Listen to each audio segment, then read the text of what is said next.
वीरों की मोह हमने सुनी कहानी थी, खूब लड़ी मर्दानी वो तो झांसी वाली रानी थी। 1857 की क्रांति में कई वीर महापुरुष एवं वीरांगनाओं ने भी अपनी मातृभूमि की रक्षा करते हुए अपने प्राणों का न्यौछावर किया है, जिनमें से महारानी लक्ष्मीबाई जी का महत्वपूर्ण हिस्सा रहा है। आज हम उन्हीं वीरांगना रानी लक्ष्मीबाई के जीवन परिचय को जानते हैं। महारानी लक्ष्मीबाई का जन्म एक महाराष्ट्रीय ब्राह्मण परिवार में सन 1828 में काशी में हुआ, जिसे वर्तमान में वाराणसी के नाम से जाना जाता है।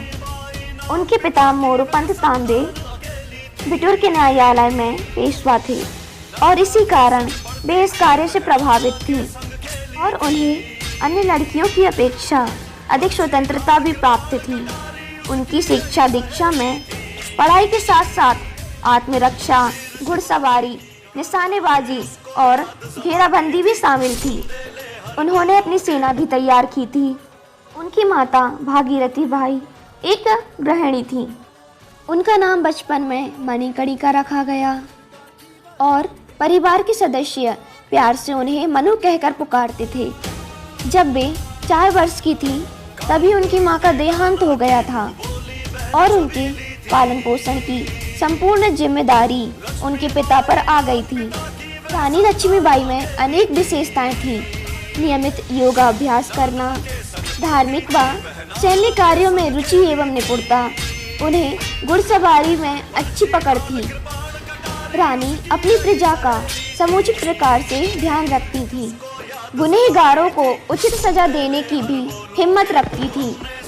लक्ष्मीबाई की शादी सन 1842 में उत्तर भारत में स्थित झांसी के महाराजा गंगाधर राव के साथ हो गई।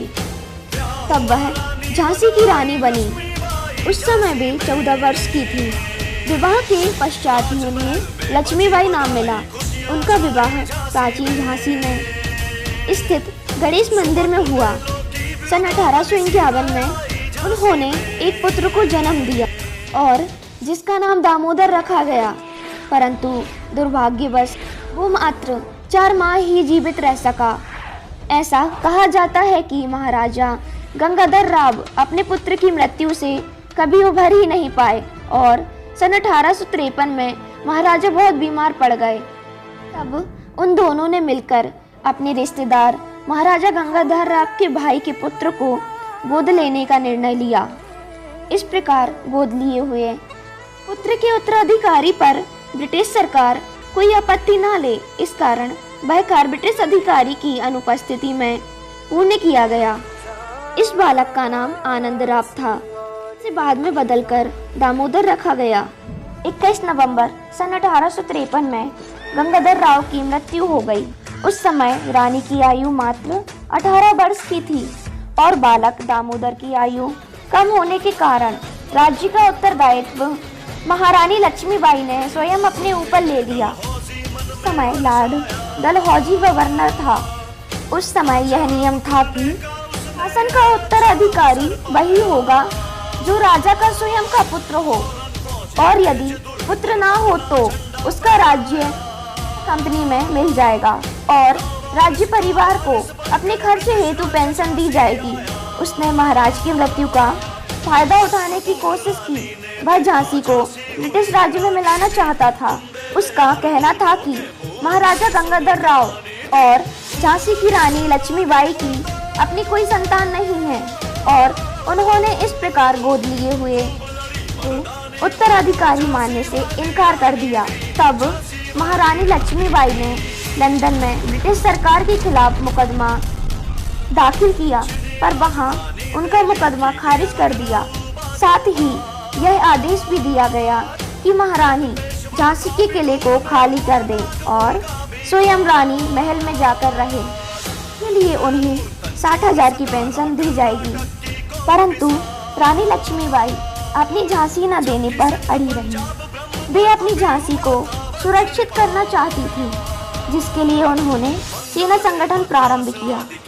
संघर्ष की शुरुआत 7 मार्च 1854 को ब्रिटिश सरकार ने एक सरकारी बजट जारी किया जिसके अनुसार झांसी को ब्रिटिश सरकार में मिलाने का आदेश दिया गया। झांसी की रानी को ब्रिटिश अफसर एलिस द्वारा यह आदेश मिला, पर उन्होंने इसे मानने से इनकार कर दिया और कहा, मैं अपनी झांसी कभी नहीं दूंगी, और झांसी विद्रोह का केंद्र बन गया। रानी लक्ष्मीबाई ने कुछ अन्य राज्यों की मदद से एक सेना तैयार की, जिसमें केवल पुरुष ही नहीं महिलाएं भी शामिल थीं, जिन्हें युद्ध में लड़ने के लिए प्रशिक्षित किया गया था। उनकी सेना में अनेक महारथी वीर थे, जैसे गुलाम खान, दोस्त खान, खुदा बख्शी, सुंदर मुंदर, काशीबाई, लाला भाऊ बख्शी, मोतीबाई, दीवान रावनाथ, जवाहर शाह आदि उनकी सेना में 14,000 सैनिक थे। 10 मई 1857 को मेरठ में भारतीय विद्रोह प्रारंभ हुआ। उसका कारण था कि जो बंदूकों की कई गोलियां थीं, उन पर सुअर और मांस की परत थी, जिससे हिंदुओं की धार्मिक भावनाओं पर ठेस लगी थी। इस कारण यह विद्रोह देश भर में फैल गया था। इस विद्रोह को दबाना ब्रिटिश सरकार को ज़्यादा जरूरी था। उन्होंने फिलहाल झांसी को रानी लक्ष्मीबाई के अधीन छोड़ने का निर्णय लिया। इस दौरान सितंबर-अक्टूबर 1857 और 1858 में रानी लक्ष्मीबाई को अपने पड़ोसी देशों ओरछा और दतिया राजाओं से युद्ध लड़ना पड़ा, क्योंकि उन्होंने झांसी पर चढ़ाई कर दी थी। इसके कुछ समय बाद 1858 में अंग्रेजों ने सरफ्यू जोन के नेतृत्व में झांसी पर हमला कर दिया और झांसी की ओर से तात्या टोपे के नेतृत्व में 20,000 सैनिकों के साथ ये लड़ाई लड़ी गई, जो लगभग 2 सप्ताह तक चली। अंग्रेजी सेना किले की दीवारों को तोड़ने में सफल रही और सारे नगर पर कब्जा कर लिया।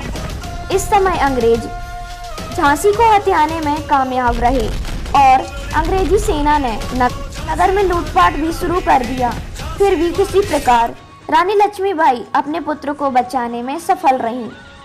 कल्पी की लड़ाई, इस युद्ध में हार जाने के कारण उन्होंने सतत 24 घंटे में 102 मील का सफर तय किया और अपने दल के साथ कालपी पहुंची और कुछ समय कालपी में शरण ली, जहां वे तात्या टोपे के साथ थीं। तब वहां के पेशवा ने परिस्थिति को समझकर उन्हें शरण दी और अपना सैन्य बल भी प्रदान किया। 22 मई 1858 को सरफ्यूरोज ने कालपी पर आक्रमण कर दिया। तब रानी लक्ष्मीबाई ने वीरता और रणनीति पूर्वक लड़ाई लड़ी और अंग्रेजों को पीछे हटना पड़ा। कुछ समय पश्चात सरफ्यूरोज ने कालपी पर फिर से हमला कर दिया और इस बार रानी को हार का सामना करना पड़ा। युद्ध में हारने के पश्चात राव शाही पेशवा बंदा के नवाब तात्या टोपे, रानी लक्ष्मीबाई और अन्य मुख्य योद्धा गोपाल होर एकमात्र हुए। रानी ने ग्वालियर पर अधिकार प्राप्त करने का सुझाव दिया ताकि वह अपने लक्ष्य को सफलता से प्राप्त कर सके और वहां उन्होंने ग्वालियर के राजा को परास्त कर दिया और ग्वालियर पर विजय प्राप्त कर ली और ग्वालियर का राज्य पेशवा को सौंप दिया।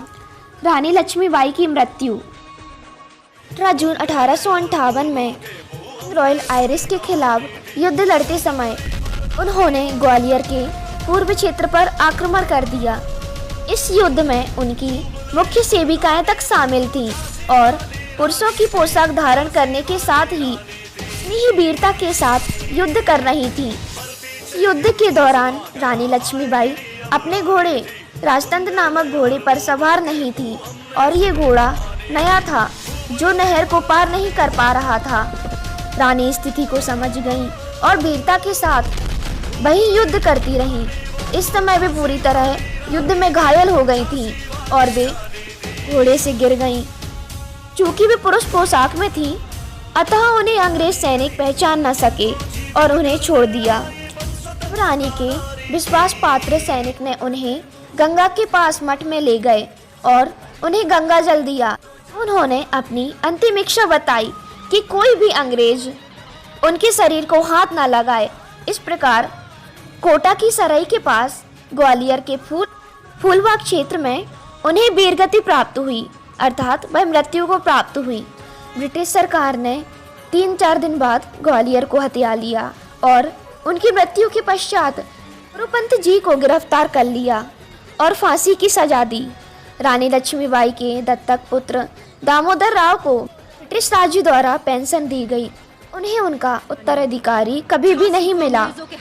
बाद में राव इंदौर शहर में बस गए और उन्होंने अपने जीवन का बहुल समय ब्रिटिश सरकार को मनाने में एवं अपने अधिकार को पुनः प्राप्त करने के प्रयासों में व्यतीत किया।